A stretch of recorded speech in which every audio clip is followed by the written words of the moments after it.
Hey guys, I'm Stephanie and this is Steph's Stove, and today we're going to be making a super easy, and I can't stress easy enough, pineapple juice cake. Now this cake is super moist and just full of amazing flavor, and it's so easy. So let me show you how to do it. Alright, first thing we need to do is preheat our oven. So when we get ready, we're going to preheat our oven to 325 degrees. Let that start preheating and getting ready for us. And then we're going to use just a medium mixing bowl for this because we're going to be using an electric mixer for it. And we're going to be starting off with a box of cake mix. Now, this particular box of cake mix, I got at Aldi. You can use any kind of yellow cake mix that you want. The reason I had to get this one is this particular recipe is very particular about the size. You need to have it at least, and you can see here, 15.25 ounces. Certain brands that are available now, and many of you are probably aware of that, Pillsbury, Betty Crocker, and so forth, have reduced their cake mix sizes down to like 13.25, and that will affect this particular recipe. So I just, since the cake mix is not the major flavor here, I just opted for a generic, and that will be perfectly fine in this recipe. But be sure to check your size, because I did have some Betty Crocker here and they had that reduced size, which will not work in this. All right, so this has just a few ingredients to it as well. It's pineapple juice, so we're going to be using, this is 3/4 of a cup of pineapple juice. You can buy pineapple juice. You can, if you have a recipe where that you've had to fix something else with pineapples and strain off the juice, you can definitely reserve those. I actually had made something over the weekend for my family, and I had to strain a 20-ounce can, and I had exactly enough for this recipe, and I thought, that's exactly what I'm going to do with that. I need a tad more.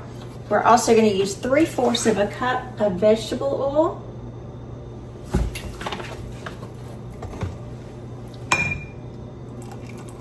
And all that oil in there. And then I'm going to move that over just a little bit, and we're going to need 4 eggs for this. So I'm going to move my eggs over here and crack these individually. Make sure that they are good. And then put them into my measuring cup to add. There's one, good one. If you watched me for a while, you know I do not like to crack all my eggs in the same container, just in case we have a bad egg. I think it's always a good idea to do them separately. Kind of the way my grandmother did it, and that's the way I do it. If you want to do otherwise, that's fine. But again, sometimes you do get those bad eggs. You definitely don't want to ruin your recipe. All right, we have all 4 of them now. So 4 large eggs going in, and then we are just going to mix this up with our hand mixer, and it's going to mix. I'm going to start it kind of on low speed for about a minute or 2, just to be sure that it's really well combined. So let's mix this up. Get this all together. It's going to be a light, moist cake, just yummy. And if you just want something that's different from your regular yellow cake, it's a perfect alternative. Make sure you always scrape around your bowl to get those little flour cake mix bits that are on the bottom.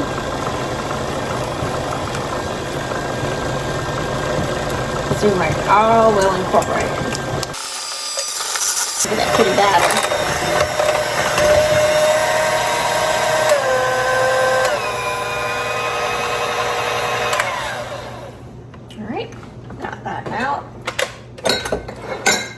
To the side.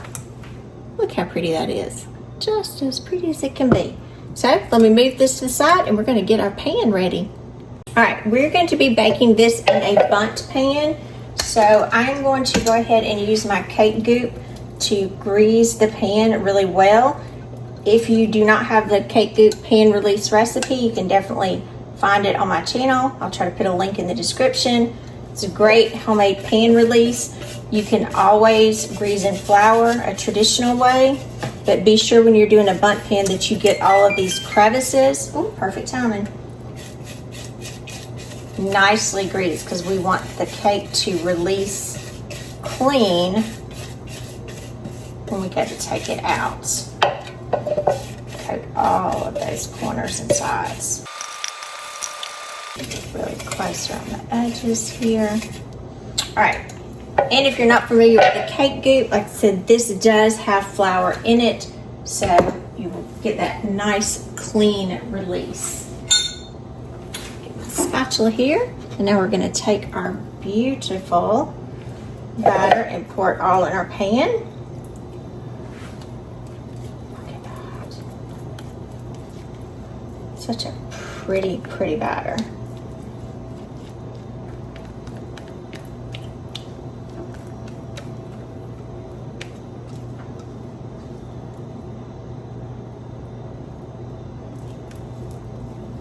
Get all of my cake mix out.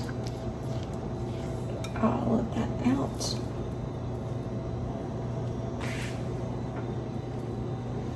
Alrighty. Let's settle this down.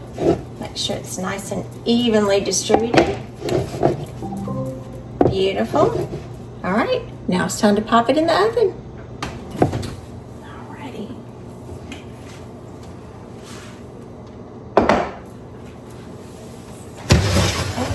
Now our cake, we're gonna do it on the top rack here. It's going to bake for 30 to 35 minutes or until a toothpick inserted into the center comes out clean. So, see you back in about 30-35 minutes. All right, our timer's going off. Ooh. Look what a pretty cake. Now, our edges are starting to come, the edges of the cake are starting to come around from the pan, so that's a good sign. Take a skewer. Looks perfect. All right, let me put it up here. Look at that. Just as pretty as it can be. And such a nice smell coming out of there. All right. All right, while our cake is cooling, and I went ahead and put a raised trivet under here to elevate it off my chopping block, we're gonna make the beautiful glaze that's gonna go over the cake. Now, I've just got kind of a medium-sized pot here. Go ahead. I've already measured in here. This is 2 cups of powdered sugar. And if you have a bowl that has a little, or a pot that has a little pour spout, it will definitely help us here. So, 2 cups of powdered sugar, 3/4 of a cup of pineapple juice. So we'll have that wonderful, consistent pineapple juice flavor throughout our cake. And I'm also going to add, I'm going to break this up, I'm going to add 4 tablespoons of butter. I'm just cutting this up so it'll melt easier. And we're going to go ahead and turn our stove on medium-low.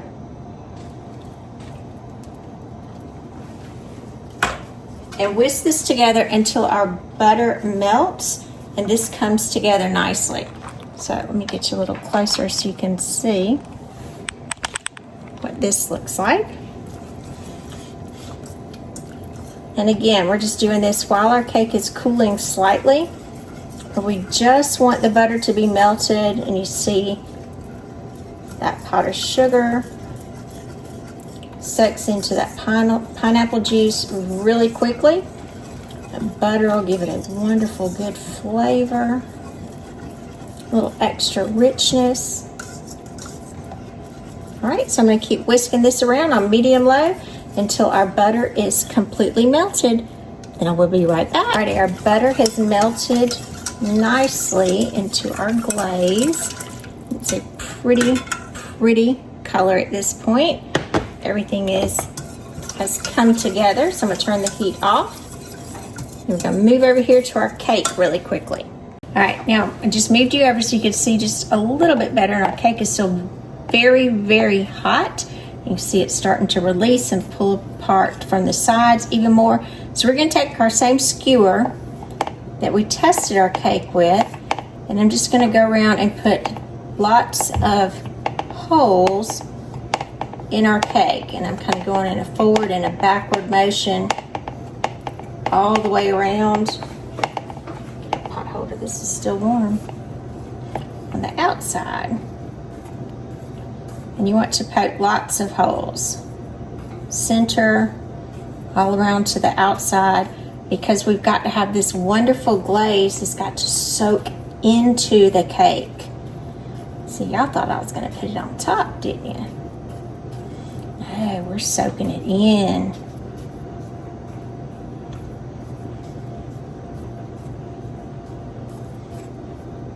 And these holes are just gonna help that beautiful glaze that we just made kind of go all throughout our cake and be luscious. All right, we'll give this another stir.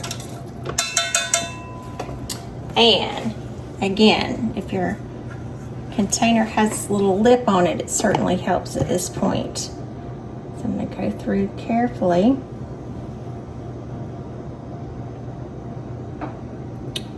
And pour it all over. And you say, well, that doesn't look like it's going to fit. Trust the process. We're just going to keep going around. Go slowly. Allow it to go in. Not only that, it will go down the sides as well. Go all through the cake. Oh, look at that.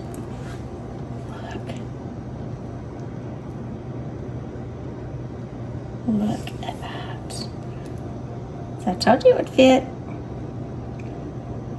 Just a little bit more. Another revolution around the pan. We'll have it all soaked in. Maybe two.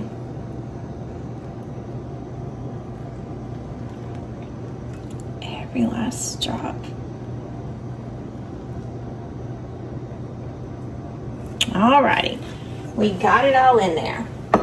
Now, we need to let our cake sit and completely cool at this point. And once the cake completely cools, it'll be about 15 or 20 more minutes. Then we're gonna invert it onto a cake plate or a platter and get ready to slice it. So let's let it sit here and cool, absorb and soak in all that wonderful glaze goodness. So see you back in about 20 minutes. Alrighty, our cake has been cooling for about 20 minutes. No, it is not completely cool at this point, but we've pulled around away from the edges even more. Our liquid and our glaze has absorbed into our cake. So I'm gonna take a cake plate and put it over here on the bottom.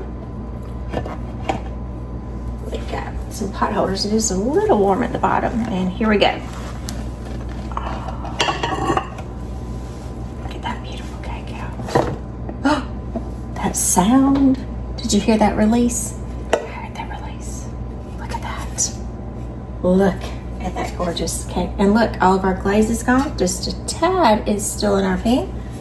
But look at that beautiful, beautiful cake. Is that not a pretty, pretty cake? And all that glaze that we had, a little piece of it there, has absorbed beautifully into the cake. Look at that. Now, I'm going to slice into it so you can see what the inside looks like. I'm not sure if you can tell when I slice into it. You can just see the moisture. Do it this way so you can see.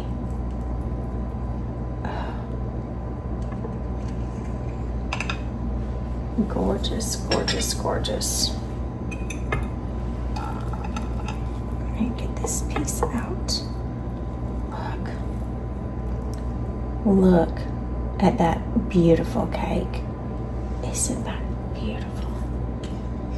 And you can see up close just how pretty the slice is. I'm Stephanie and this has been Steph Stove. For today, we made this beautiful pineapple juice cake. Look at that juicy, moist slice there. I don't know if you can you hear the moisture in it? Look at that. Look how pretty.